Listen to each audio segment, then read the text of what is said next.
Mga kapuso, good news po ngayong undas dahil wala ng bagyo sa ating area of responsibility.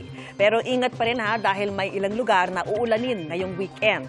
Alauna ng madaling araw kanina nang tuluyan ng makalabas ng PAR ang bagyong Leon na ngayon tinatawag na sa international name nito na Kong-Ray. Sabi ng Pag-asa, sunod nitong tinumbok ang East China Sea at inaasahang magtutuloy-tuloy na rin ang paghina.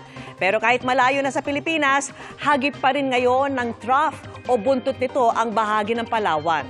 Easterlies o yung mainit na hangin galing sa karagatang Pasipiko naman ang iiral sa natitirang bahagi ng bansa.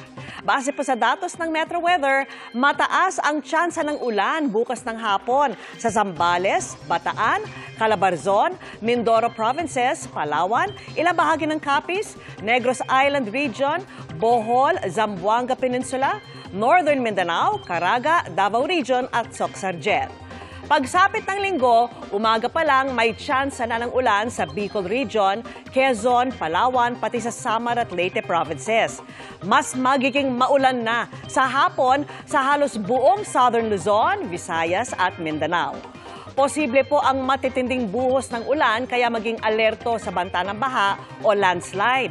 May mga kalat-kalat na ulan naman sa Northern at Central Luzon. Sa Metro Manila naman, mataas din ang tsansa ng ulan ngayong weekend, lalo na bandang tanghali at hapon. Pinag-iingat naman ang mga maglalayag na maliliit na sasakyang pandagat sa Batanes. Ayon po sa Pag-asa, sa ngayon ay wala pang bagong sama ng panahon o bagyo na nagbabadyang makaapekto sa bansa pero patuloy pa rin umantabay sa mga update. Posible rin daw na opisyal nang pumasok ang amihan season sa susunod na linggo at yan ang sabay-sabay nating tututukan.